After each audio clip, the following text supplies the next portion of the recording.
sporadic or agitating speeches, or that work on the public street, because we are for peace and not destruction. And that today, that warning that he put out applies to many of our people on Facebook. You know, Facebook is a public arena. So if you're going to, and what you should not do, members of the Moorish Science Temple of America, is to squawk about your own people or your own deficiencies or anyone, especially when you don't have proof of what you're talking about. It causes confusion.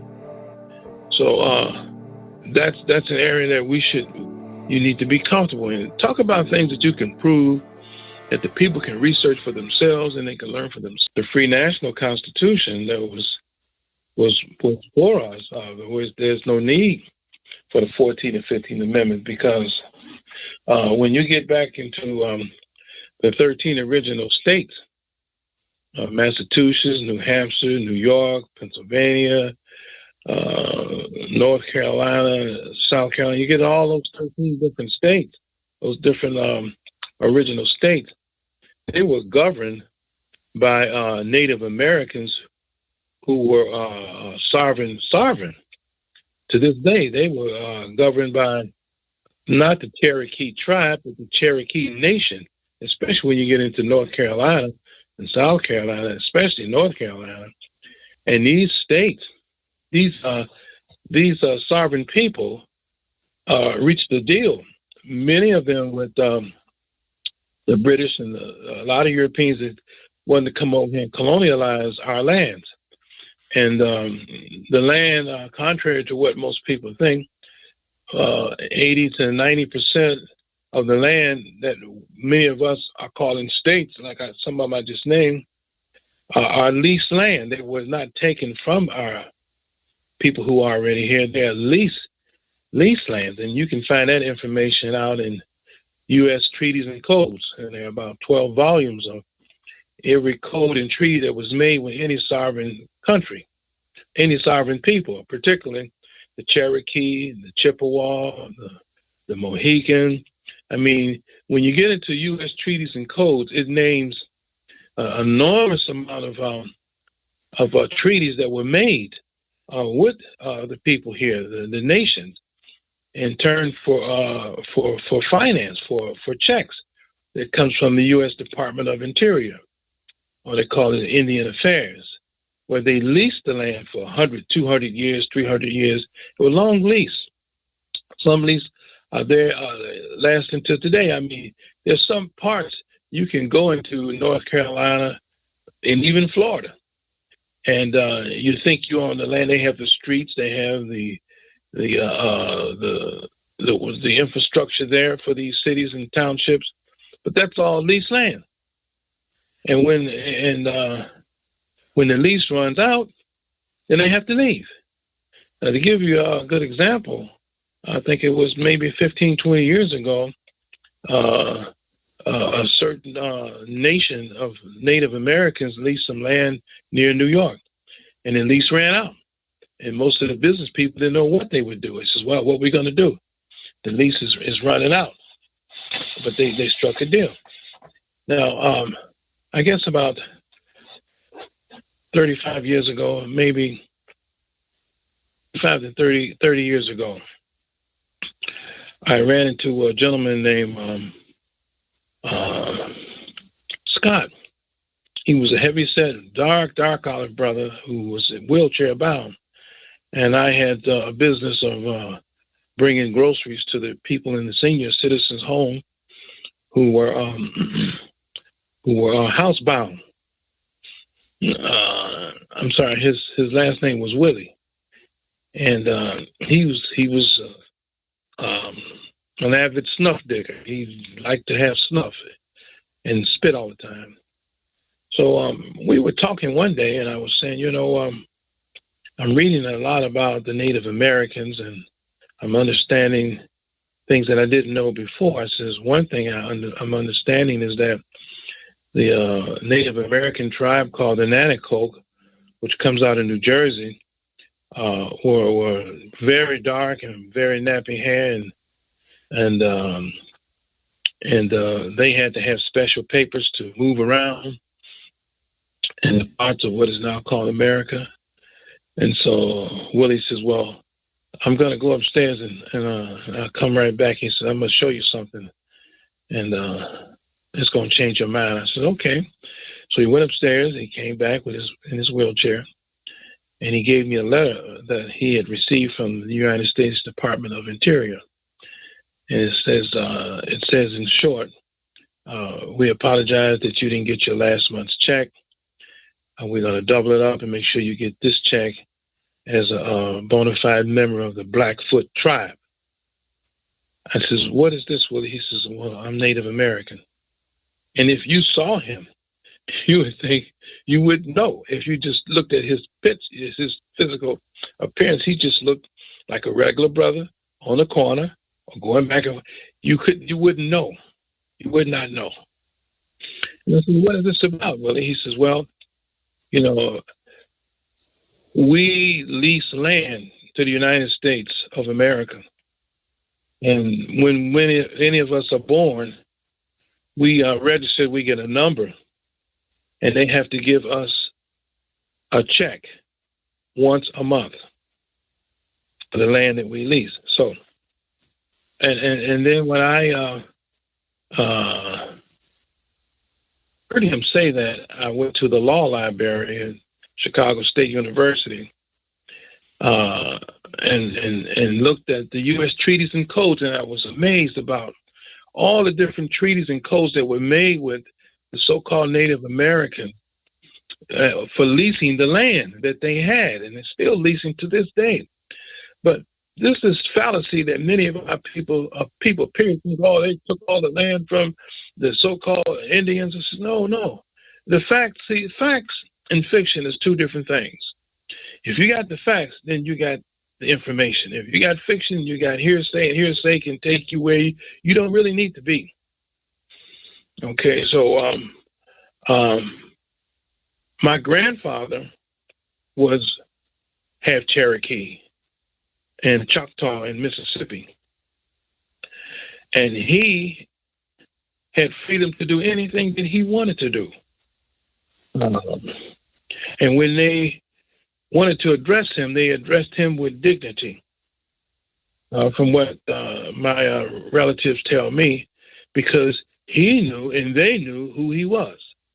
In fact, there is a squabble that was made at the grinding mill near Pickens, Lexington, Mississippi, that they had to settle, that became a settlement between the Cherokee Nation and the Native Europeans, and the Cherokee Nation won. So we know that the Constitution of the United States of America was put together with our hand, no question about it, our input solely, and which was good for them, because they were, as we know, they were escaping religious persecution in their lands. The Lutherans, the Protestants, who protested the heavy hand of the Pope, they wanted religious freedom. And that's what they said they wanted, and they came here because this was always a land where you can have your religious freedom. A lot came with that wasn't supposed to be there, as we know when we read Lerone Bennett's book, Before the Mayflower. We see some of the atrocities that came with the building of our great country here, United States of America, in which many of us were already here and not brought here by slave ships, but many of us already here, like Willie, many of us, especially along the East Coast. The Nanticoke Native Americans came up around the area of what is now called New Jersey, North Carolina, specifically New Jersey. Nanticoke in the International Dictionary definition is more. That's how you define a Nanticoke. And the Chicago Museum of Natural History, on the second floor, there's a library that if you're a member or if you can come there today and let you come, you can research these things. In fact, I was there. And they have photographs of the Nanticoke Native Americans, and they're grinding corn the same way that they grind corn on the west coast of Africa, the same way. That has a lot to do with us as Moors. That has a lot to do with the identity of who we were and who we are to this day as Moors. And the brother grinding the corn, big lips, nappy hair, dark complexion. The sister, nappy hair, dark olive. And you wouldn't know them from you and I, because you would say, well, they're not Native Americans, but they were straight up. So it's the Teutonic plates, as a matter of fact, and you can go to the museum in New Jersey and see the Teutonic plates on the east coast of the United States of America are identical to the Teutonic plate along the coastland of the west coast of Africa, and they're what is now called Mauritania and Morocco. But that has a lot to do with identity for our people who doubt the prophet being right. But he had to organize in such a way for us and for our Hittite brothers and Amorite brothers who came here with us, who was here with us. So they had to have some place to go to become recognized. And that's why the prophet says he's the founder of the American states. So the Cherokee, the Nanticoke, the Chippewa, all of them have room to come in as members, as we noted on the nationality identification card for Moorish Americans, ETC. Okay, so we have to have room. We have to have room for the rest of our family too. These are what we would call Canaanites, which we all were Canaanites from the beginning. I consider myself as a junior researcher. I say junior because there's so much more to learn. I'm in my own library now. You can't see it, but all these books here, all these manuscripts, I mean, it's from years and years and years of studying, connecting the dots. And every time I connect the dots, it's like my brain says, wow. I can tell you from my personal experience that the information that I found about the Nanticoke, about the Native Americans, came through libraries that are not available to the public as much, not made known that they're available to the public as much as the library on the second floor at the Museum of Natural History, which has manuscripts and information that I've never seen. And I grew up in high school working at a public library, and when we had the Dewey system. But anyhow, I've never seen anything like that. In fact, at that library, you can't take any books out. You can't take anything. You can make a copy. You can use their machine to make a copy, but you can't take anything out. And I've never seen it's like that. The same as the Reagan Library at the University of Chicago, in which in order to get to that library, and they have, if we're talking about research, they have some very, very, very important one of a kind type of information. Is somebody has to go to that school and they have to invite you to come to that library, and you can only go there one day. Your pass is for one day. So my third daughter was accepted at the University of Chicago as a student. And this was, maybe 30 years ago.